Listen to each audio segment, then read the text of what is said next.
stick around. For those who want to get up and make some lunch, stick your earbuds in, because we've got a super powerful but short 15-minute session coming up.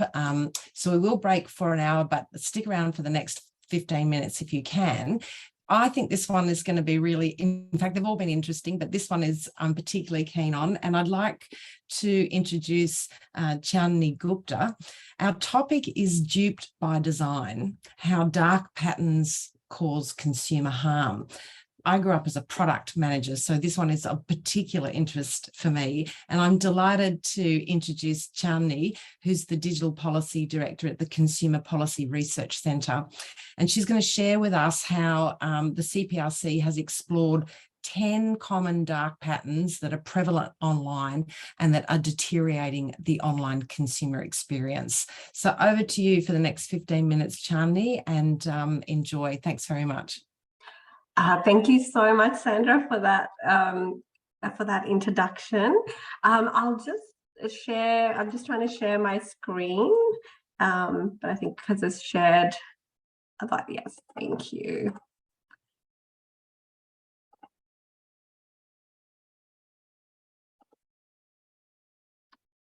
All right. Well, thank you for joining me today for your lunch break. As the Digital Policy Director at Consumer Policy Research Centre, as Sandra said, I will be taking you through the world of dark patterns based on the research that we did earlier this year.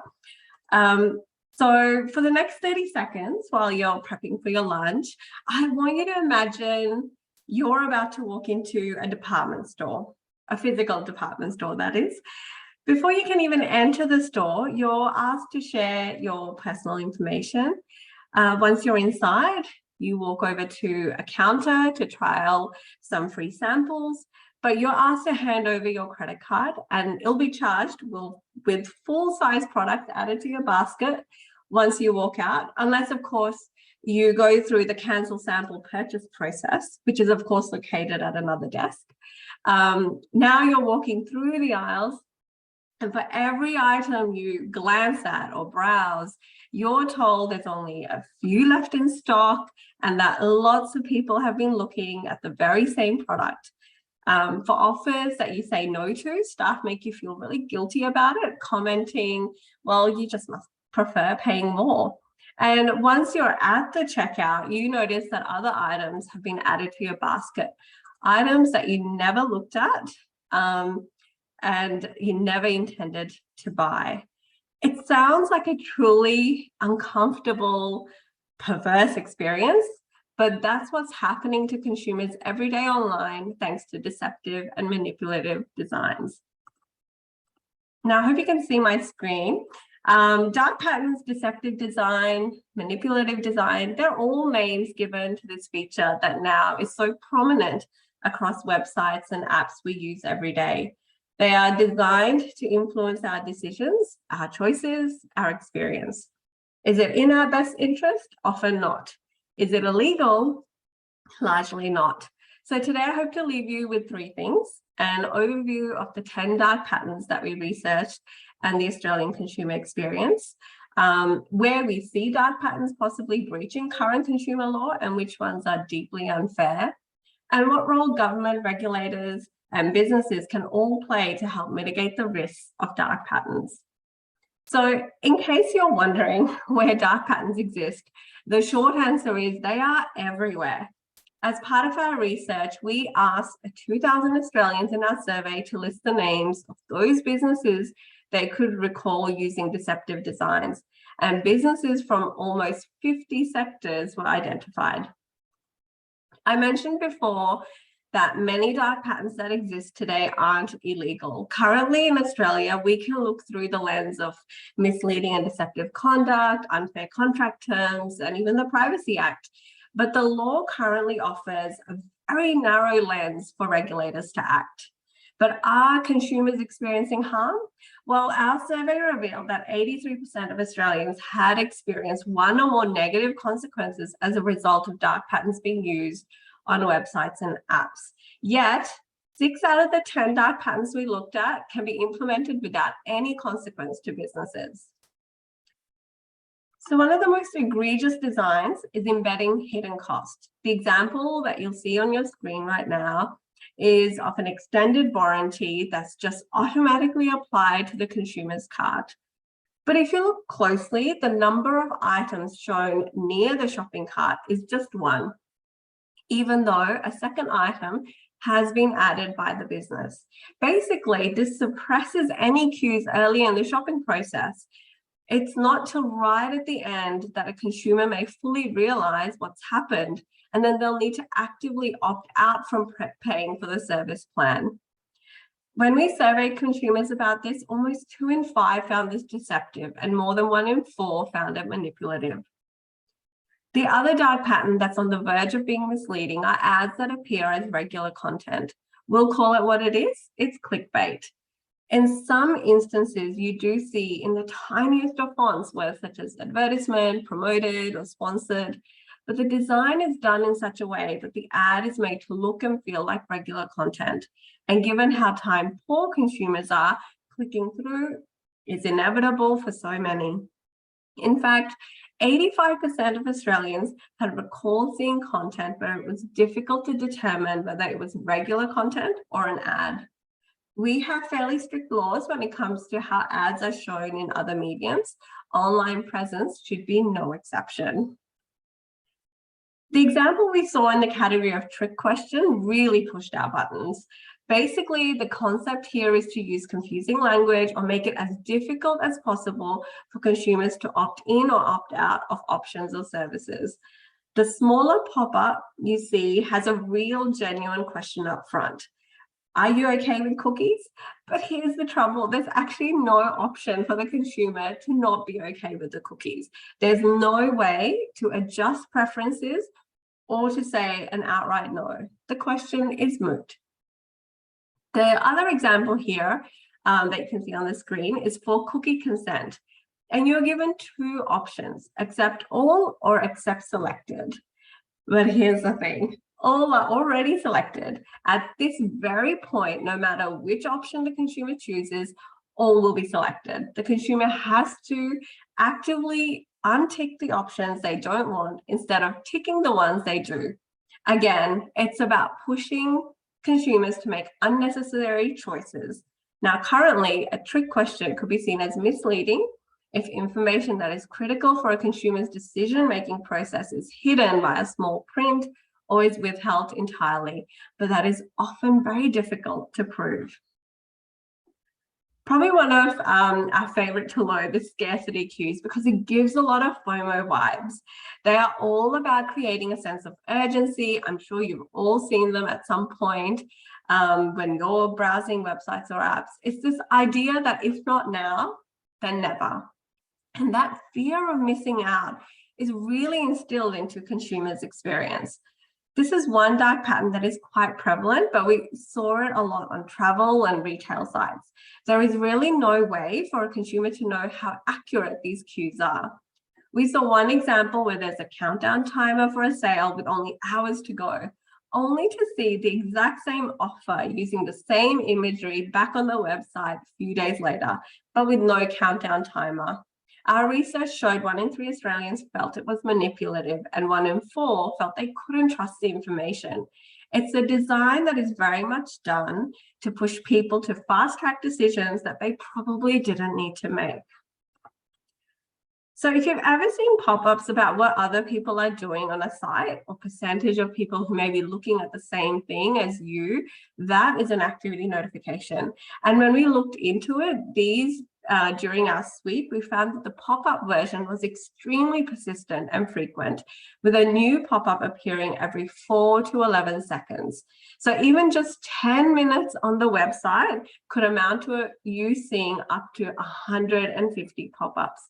Again, no way of knowing how accurate or whether it's on a loop of activity for weeks or months. Similar to scarcity queues, quite a few consumers felt that they just couldn't trust the information.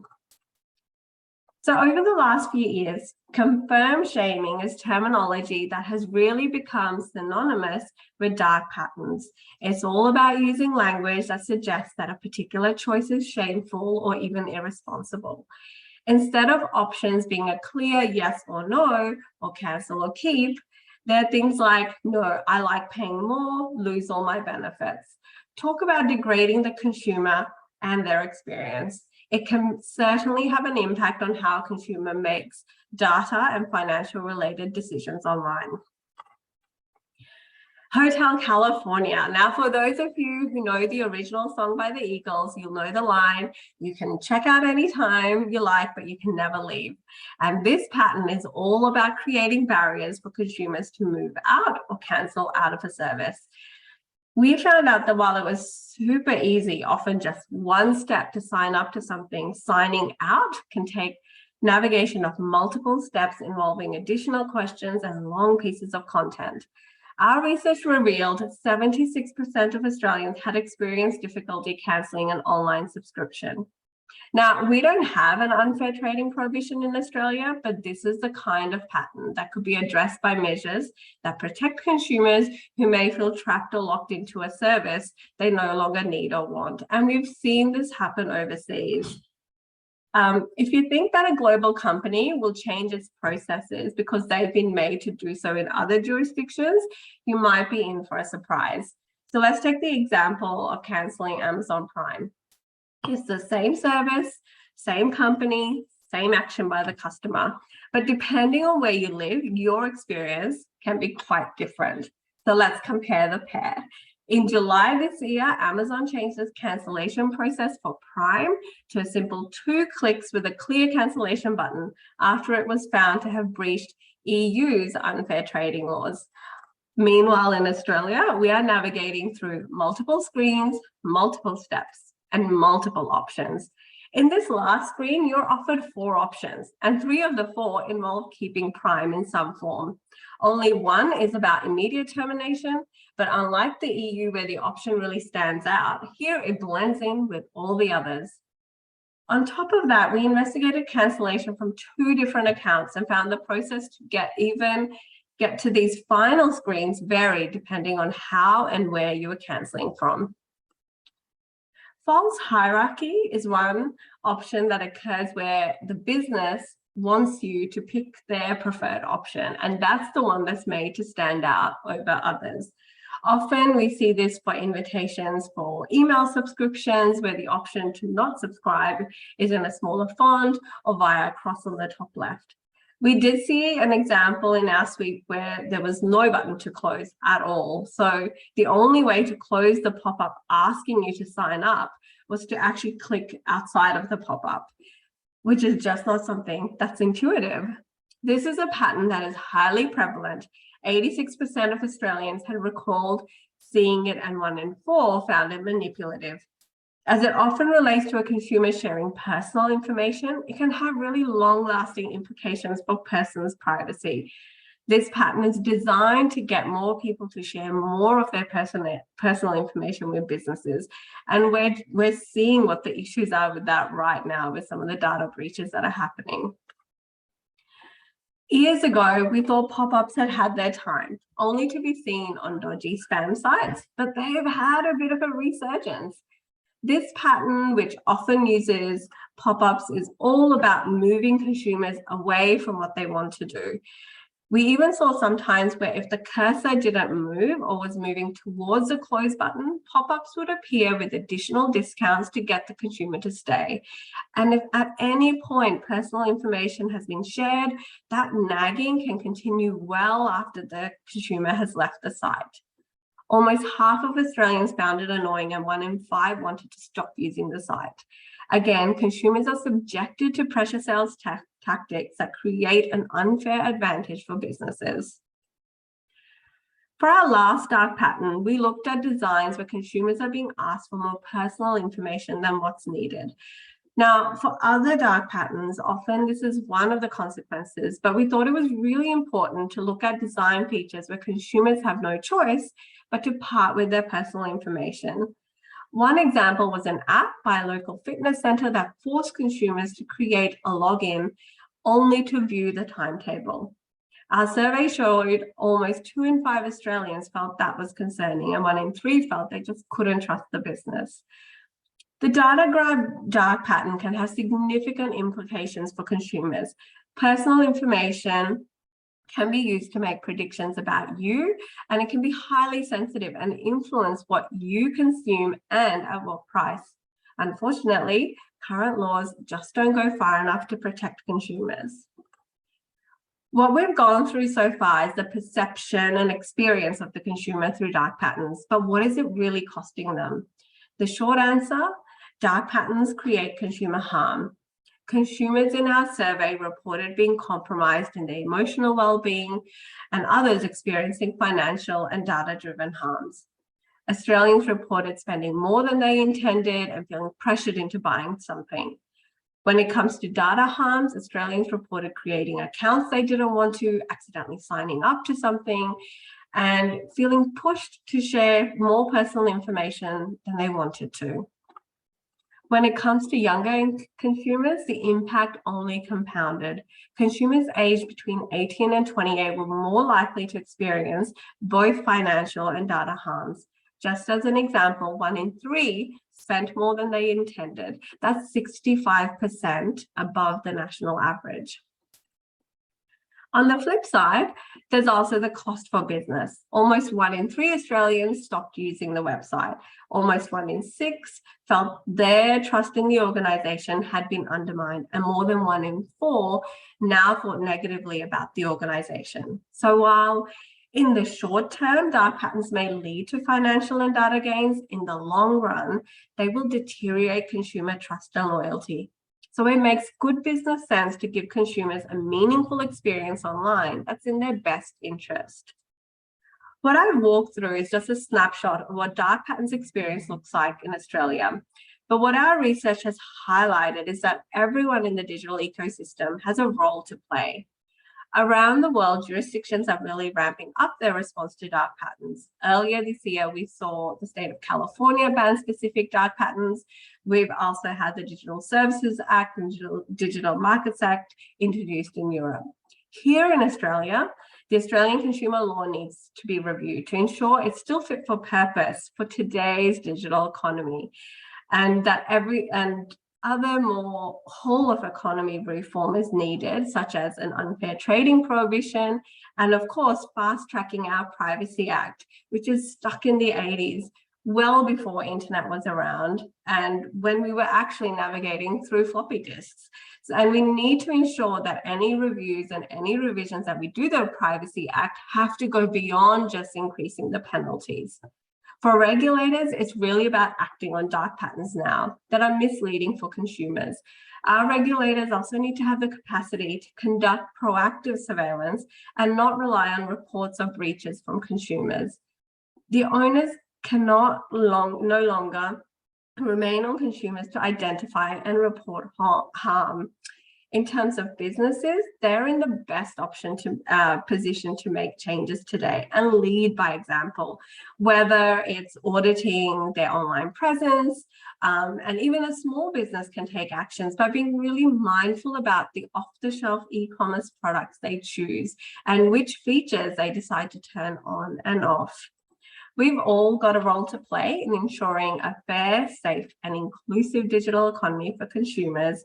Thank you for joining me on this journey for dark patterns. More of our research is available at cprc.org.au. Thank you.